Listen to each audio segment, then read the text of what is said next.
Faut toujours que je roule quand il y a un temps pourri ou qui caille, moi.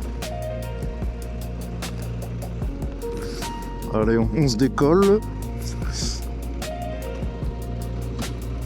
Allez, c'est parti.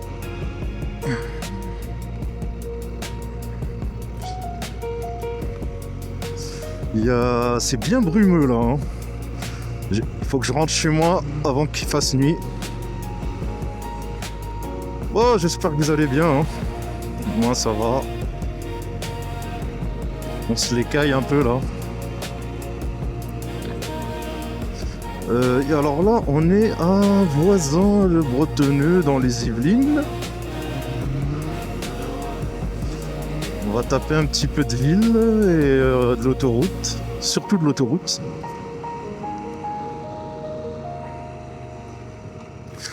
Donc voilà, cette vidéo va faire suite à la vidéo où j'ai parlé du plateau. Après le calvaire du plateau,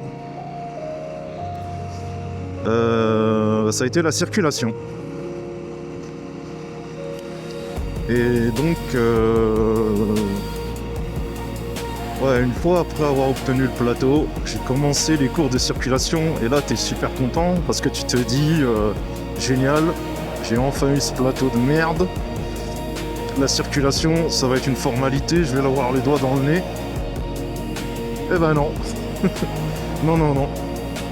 En fait, on est nombreux à penser que la circulation, ça va être un jeu d'enfant. Une formalité. Mais non. Parce qu'en fait, c'est simple. C'est soit vous avez jamais conduit, et là, vous apprenez les bases. Soit comme moi, ça faisait 1 an que je roule en 125, et en fait, j'avais pris que des mauvaises habitudes.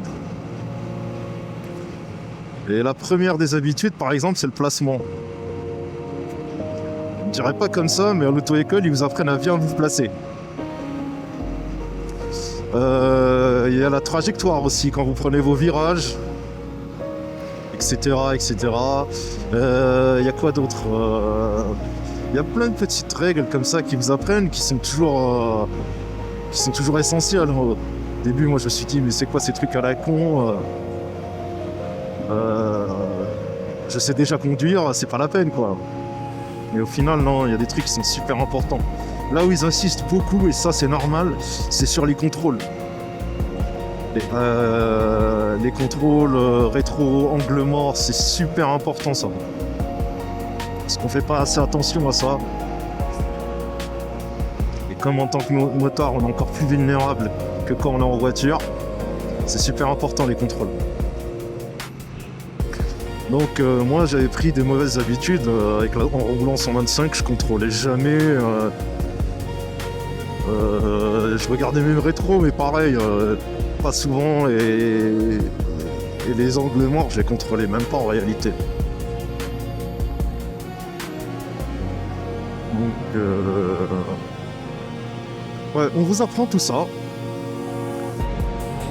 Et ce qui fait que le jour de l'examen en circulation, vous pouvez être éliminé très facilement en réalité. Hein. Très facilement. Donc n'hésitez pas à contrôler le plus souvent possible, quitte à en faire trop. Vaut mieux en faire trop que pas assez. Moi, voilà. Toujours regarder dans ses rétros, à gauche, à droite, les angles morts, partout. Dites-vous que le danger est partout. Le danger est partout. Mais l'auto-école, ils ont bien insisté là-dessus. Hein. Quand on faisait les sessions de moto-école,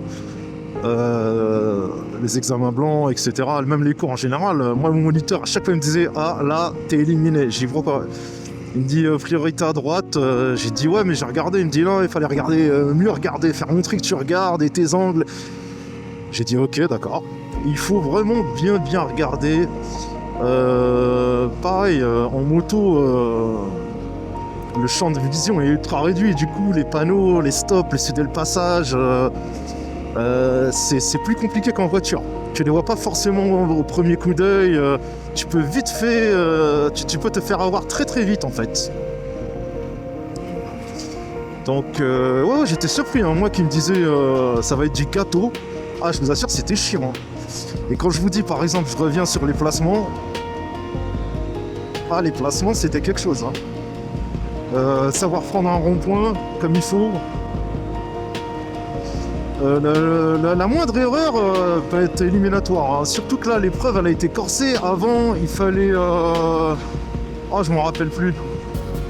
Je crois que vous aviez... je crois qu'avec 15 points ou 16 points, vous pouviez avoir le permis.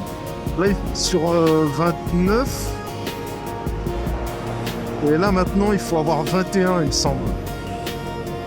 Ah, je ne sais plus trop. En tout cas, elle a été corsée, l'épreuve. Elle est plus dure et en plus, elle dure plus longtemps. Je crois que c'est 35-40 minutes. Alors qu'avant, c'était beaucoup plus court. Donc...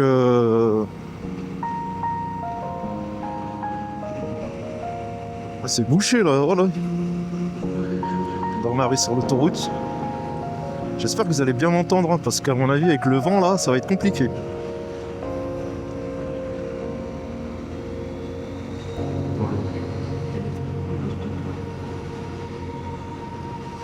Donc ouais, l'épreuve a été... c'est bien corsé avec les réformes par rapport à l'ancien examen. Il est beaucoup plus difficile. Mais si vous écoutez ce que votre moniteur il vous dit, ça va bien se passer.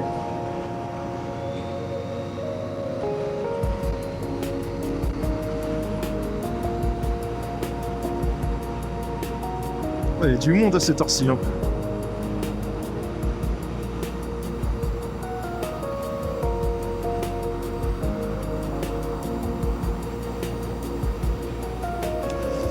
Oui, donc moi le jour d'examen, on était 3 à passer. Et attendez, avant l'examen, ouais, je reviens sur les cours. Les cours, on nous apprend beaucoup les priorités à droite. Parce qu'il y a plein d'endroits où vous faites pas attention, mais c'est des priorités à droite. Des petits chemins où vous pensez que c'est un chemin de terre privé alors que non. Il y a plein de petites pièges comme ça, si vous faites pas attention, vous faites avoir.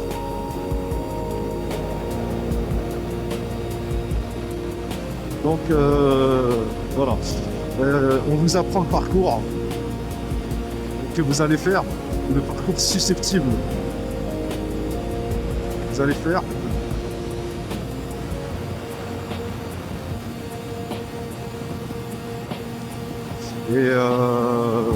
Mais bon, même si vous connaissez le parcours, déjà c'est pas sûr que ça soit exactement le même. Souvent c'est pas du tout le parcours sur lequel on vous a entraîné. Et puis avec le facteur stress de l'examen, vous pouvez vous planter facilement, hein, et perdre vos moyens. Hein. Moi le jour de l'examen on était 3, il y avait un gars plus jeune que moi et un autre il était plus vieux. Quand je suis arrivé le jour de l'examen, alors là, première mauvaise surprise pour moi. La dame, vous savez, elle vous demande, comme pour le plateau, c'est vrai que j'avais pas précisé, mais il faut que vous ayez l'équipement adéquat pour pouvoir passer l'examen. C'est-à-dire un casque homologué, des gants, un jean, des chaussures montantes. Et de préférence un bon blouson, mais bon, c'est pas obligatoire ça.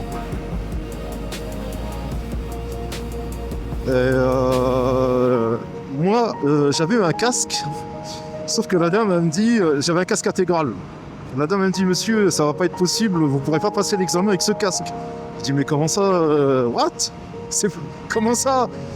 J'attends ce jour depuis tellement longtemps. Elle me dit, en fait, votre visière, elle est trop fumée, elle est pas homologuée. C'est vrai, j'avais fait changer ma visière, parce que j'avais mis une vitre teintée, mais du coup, pas homologuée.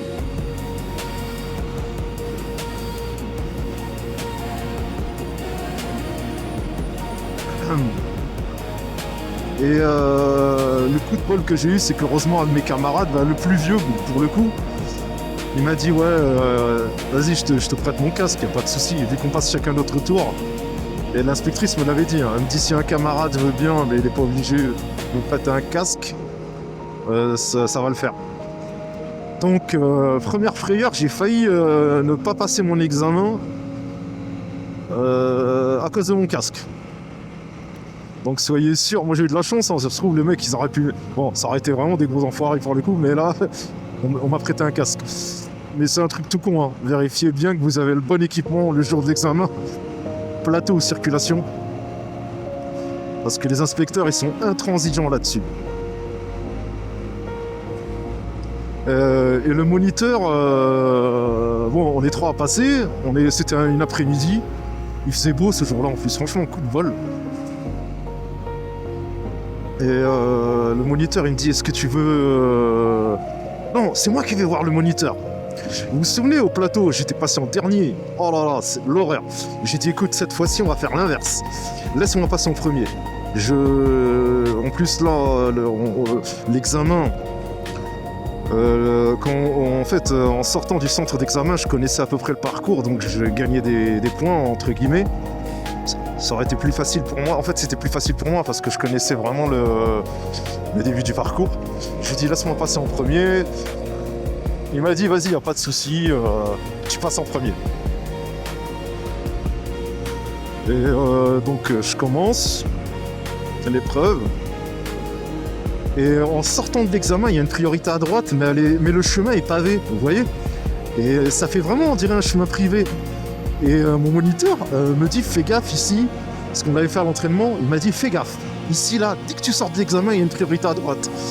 Il me dit, si tu la rates, enfin, si tu laisses pas passer la personne, t'es éliminé direct.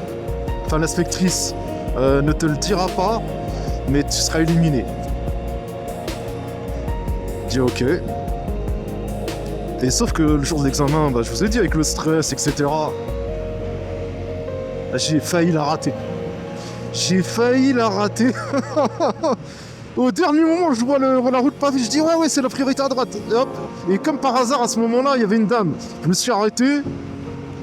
Et je le saurai plus tard, hein, mais mes collègues, ils m'ont dit, la dame, l'inspectrice, elle a trop aimé que tu t'es arrêté à la priorité. Elle me dit, il y a beaucoup de jeunes qui se font avoir à cette priorité. Et du coup, bon, voilà. Grosse première frayeur. Enfin, j'ai pu récupérer. Mais je vous ai dit, le jour de l'examen, vous n'êtes pas vous-même en réalité. Faut vraiment garder son sang-froid et tout. Plus difficile à dire qu'à faire.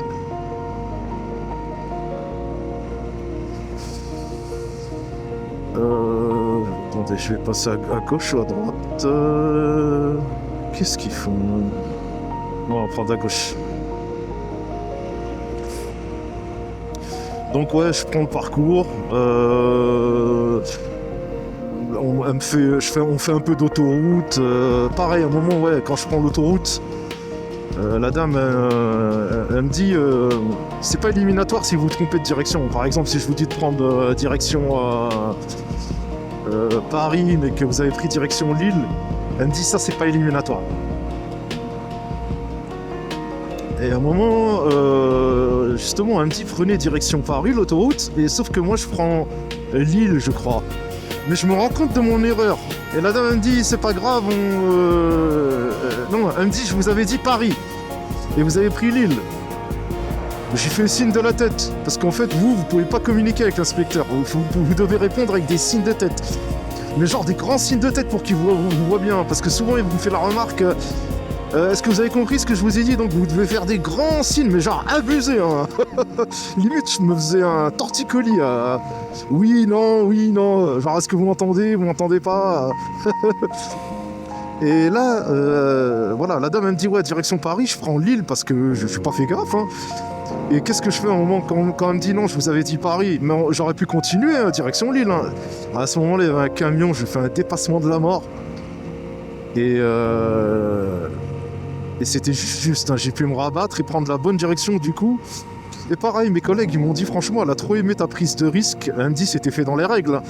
Elle me dit t'aurais pu continuer, mais elle a aimé le fait que tu t'oses faire le dépassement, que tu bombardes. Parce que c'est ce qu'il me disait mon moniteur. Il m'a dit, à l'examen, ils veulent pas voir un élève, ils veulent voir un motard. Et c'est ça le gros truc en fait. Les inspecteurs, ça les fait chier, surtout le motard. Déjà qu'en moto, on vous dit ayez une conduite dynamique en voiture. En moto, c'est encore plus le cas, hein. Après, sans faire de gros excès de vitesse, bien sûr. Mais, allez, qu'est-ce que tu fais là? Oh, putain, il a une Audi en plus. Laisse-moi passer, merde. Ouais, ça c'est relou. Ah, tu me sors. Regardez, vous voyez l'enfoiré, là, il peut se rabattre à droite et me laisser passer, non? Bref, du coup, ouais, l'autoroute c'était marrant, je fais un dépassement de la mort, l'inspectrice a aimé, après on fait un peu de fil et tout. Dans l'ensemble, voilà, des fois elle me faisait des petits pièges, on va rester à gauche, on va rester à droite, mais faut bien regarder le marquage au sol parce que des fois elle va te dire on va aller à gauche et finalement faut rester à droite, vous voyez, c'est bref, ça va dépendre de la subtilité du parcours en fait.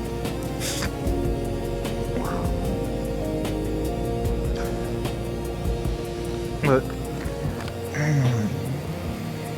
Ah, j'ai de la buée dans mon casque partout là, attendez.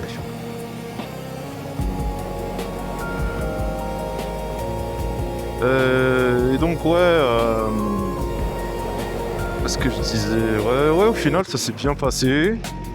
Je me suis dit, voilà, je pense que ça va le faire, hein. Mais on n'est jamais sûr de rien en fait, hein. Tant qu'on n'a pas le résultat, on se dit peut-être qu'on a merdé sur tout un tas de choses. Et après, vers la fin, on arrive à une espèce de supermarché. Elle me dit rentrez dans le supermarché, vous vous garez, prenez la première place que vous trouvez. C'est ce que je fais. Et là, je passe le relais à un de mes camarades. Et le pauvre qui était paniqué, c'était le plus jeune. Et pareil, en fait, il fait le parcours et ça se passe très bien. Et ensuite, à la fin, c'était le plus âgé, celui qui m'avait prêté son casque, justement. Lui était un peu moins serein et en fait, à un moment, l'inspectrice, on a senti que, en fait, ça lui arrivait 2 fois. Il y avait des priorités à droite et elle trouvait qu'il regardait pas assez, en fait. Et je posais la question au moniteur et il m'a dit je pense que lui il a raté. Il me dit parce qu'apparemment ils sont c'est normal, hein, ils sont intransigeants avec la sécurité. Et ne pas regarder une priorité à droite, c'est super dangereux parce que quelqu'un arrive, il peut vous rentrer dedans et vous tuer, quoi. Donc ça, je peux comprendre qu'ils sont intransigeants là-dessus. Normal.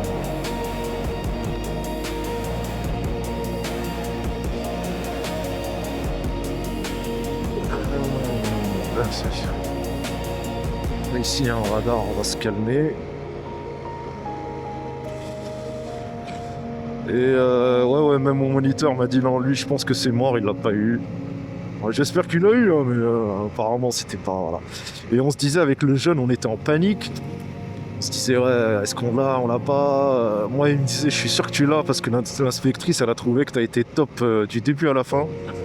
Même mon moniteur était confiant, il m'a dit c'est bon. Il m'a dit t'inquiète même pas. J'ai dit si, mais moi tant que je ne reçois pas le mail avec le résultat qui me dit favorable, pour moi, voilà. Et comme le résultat on vous l'envoie, c'est jusqu'à 48 heures. Ça va de 24 à 48 heures. Il y en a qui le reçoivent quelques heures après apparemment. Bon. Le petit jeune avec qui j'étais, il m'a envoyé un message genre 5h ou 6h du matin, il a eu la réponse, il me dit ouais c'est bon je l'ai eu et toi moi je dormais, hein. J'étais pas aussi pressé de savoir le résultat, je me suis dit écoute ça tombera demain dans la journée, mais lui il m'a dit il a spammé son téléphone toute la nuit et moi et lui on a eu vraiment du cul, on a eu le perfect. Nickel, zéro faute, propre. La dame nous a mis un perfect. Ah et là on était heureux, hein. Oh là là, vous imaginez? Moi j'étais même pas sûr de l'avoir. Et quand vous voyez que le résultat est sans faute, oh, c'était... Bah ça a payé. Donc les gars, ne lâchez jamais l'affaire. Les filles, c'est pareil, hein, parce qu'il y a beaucoup de filles qui passent de femmes qui passent le permis moto maintenant, j'en ai vu pas mal, hein, que ce soit sur le plateau, la circulation. Ne lâchez rien. Vous l'aurez tôt ou tard. Et c'est vraiment un bonheur d'avoir ce permis, les gars. Et ouais, bah du coup, quand j'ai eu direct, je suis parti faire les photos là, au photomaton là, parce qu'il faut des photos spéciales pour le permis là. Et ouais, ça a été rapide en plus la fabrication du permis. Bon, de toute façon, ils vous donnent le certificat, le CEBC, je sais pas quoi là. Certificat, c'est un permis provisoire qui dure 3 mois ou 4 mois, le temps que vous receviez votre permis définitif. Et là, c'est parti, quoi. J'étais tellement content quand je l'ai eu. Et après, à partir de là, je cherchais la NK800. Comme CF Moto faisait pas mal de promos, j'attendais la bonne promo. J'ai trouvé la NK800 que je voulais. Comme je vous l'ai dit dans la vidéo de présentation, j'ai eu le modèle 2025, j'ai eu du cul parce qu'à la base c'était pas celui que je devais avoir avec les nouveaux coloris. Et ça aussi, ça a été une belle surprise au final. Et là, je suis à combien avec la CF Moto là? Je suis à 3645 là. Et franchement, c'est que du bonheur. C'est que du bonheur.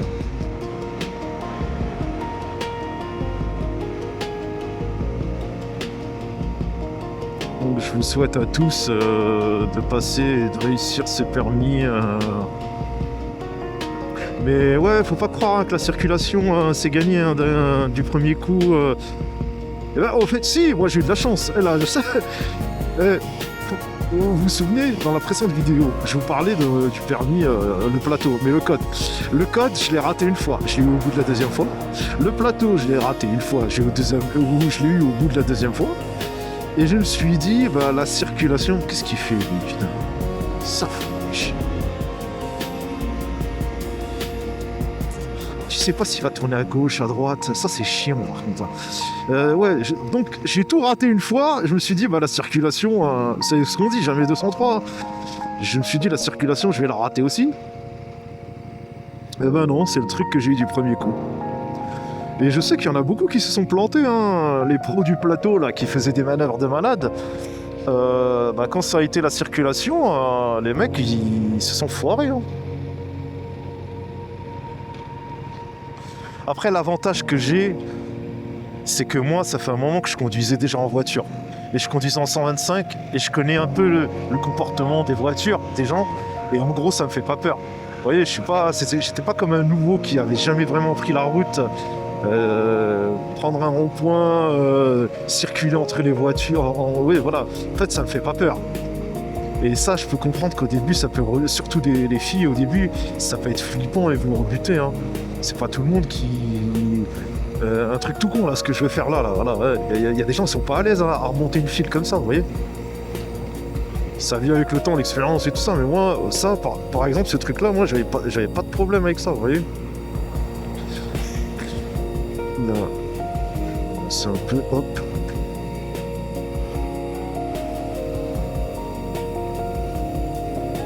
Allez, hop.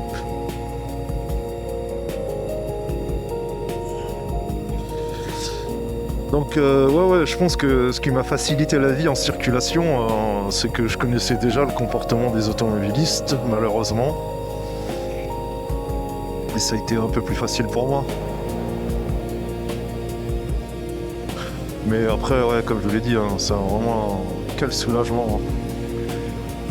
Après des mois et des mois de galère. Puis le permis coûte tellement cher. C'est vrai, hein. J'ai la chance de bosser, tout ça, et de... Ça va, les sous, c'est pas ce qui manque. Passer mon permis, acheter ma bécane directement, une moto neuve. Je sais que c'est pas donné à tout le monde, surtout pour les plus jeunes. Je sais pas, j'imagine que voilà, quand vous êtes étudiant, s'il n'y a pas papa, maman derrière, et encore. Pas les mamans qui ont un bon job et qui peuvent vous payer ça. Parce que ça coûte cher, hein. Franchement. Si je le compare au permis voiture, le permis moto coûte vraiment beaucoup plus cher. Mais à tous les niveaux. En assurance, Bon, après, vous pouvez acheter une bécane de merde à 1000 €, mais bon... Non, ce que je dis, en fait, non. En fait, ça dépend de vous et de votre budget, etc. Mais si vous voulez, par exemple, acheter une moto neuve, et vous passez votre permis, et les assurances et tout ça et tout, là ça coûte un bras quand même, hein. Franchement ça coûte un bras. Après oui, celui qui passe son permis dans la campagne, déjà ça coûte moins cher que dans la région parisienne. C'est même un peu plus facile à avoir je pense. Et que vous achetez une moto d'occasion pas cher mais qui aura beaucoup de kilomètres ou pas mal de trucs à refaire dessus, ouais, là ça peut valoir le coup. Et si vous partez sur un truc neuf dès le départ. D'ailleurs honnêtement moi c'est pas ce que je vous conseille. Prenez en A2, en plus on est bridé. Prenez une bécane d'occasion, faites-vous la main dessus, comme ça même si vous tombez avec, je vous le souhaite pas, hein, mais vous la faites tomber par exemple. Voilà, il n'y aura pas de grosses conséquences, quoi, vous voyez. Moi, pourquoi j'ai pris la NK800? Parce que bon, je voulais... je compte la garder, la NK800. C'est pas une bécane que je vais revendre tout de suite. Je me suis dit, tiens, je la prends. C'est un 800 cm3, c'est quand même une bonne cylindrée, même si l'idéal, moi je viserai plus tard un 1000. Il faudra un 1000. Mais la NK800 dans sa catégorie, c'est une des plus puissantes. Rapport poids, qualité, prix, ce que vous voulez, c'est la meilleure. Et là, je parle en toute objectivité. Et quand elle sera débridée, le plus il ira encore plus vite. Même si là, je trouve qu'en bridé, pour moi, c'est une bombe déjà. Même si pour certains ils vont dire ouais, 95 chevaux c'est pas beaucoup, ouais, c'est largement assez pour la plupart du commun des mortels. Hein. Au-dessus de 100 chevaux c'est que du bonus. Donc pour moi la NK, voilà, là j'attends, je me fais la main dessus. Dans 2 ans je ferai la passerelle pour passer du A2 au A. À ce moment-là on la fera débrider. Comme ça, on pourra exploiter la bécane à son plein potentiel. Et plus tard, éventuellement, je la revendrai pour acheter un plus gros truc.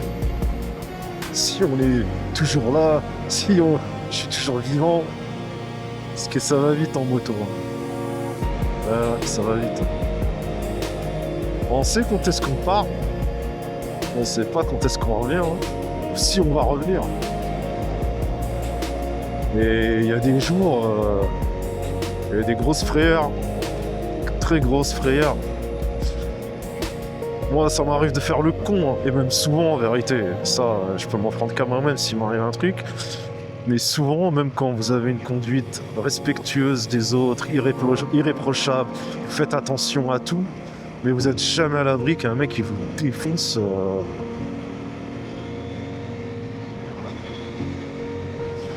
Vous n'êtes pas à l'abri que quelqu'un vous défonce la gueule. Hein. Ça, c'est malheureusement...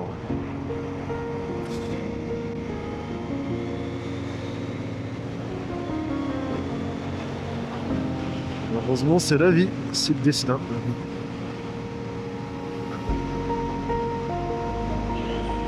Ah ouais, bon là, je suis pas très loin de la maison. J'ai pas activé le mode nuit, j'espère que ça filme toujours bien là.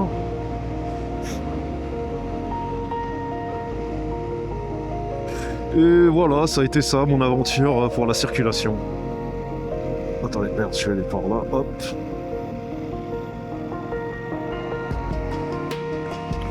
Ah, ça a été une super aventure, le permis.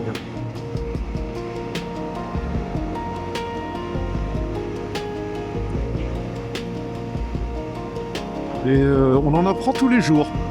Tous les jours, on en apprend. Ah, la dernière fois, il m'est arrivé un truc, c'est dommage. Comme par hasard, j'ai pas filmé ce jour-là. Une voiture qui est sortie de nulle part, j'ai failli me la manger. Mais c'était vraiment trop vicieux, hein. Comment ça s'est passé Le mec est sorti de nulle part, entre 2 bagnoles. Dans une file. Ah, c'est dommage que j'ai pas la vidéo.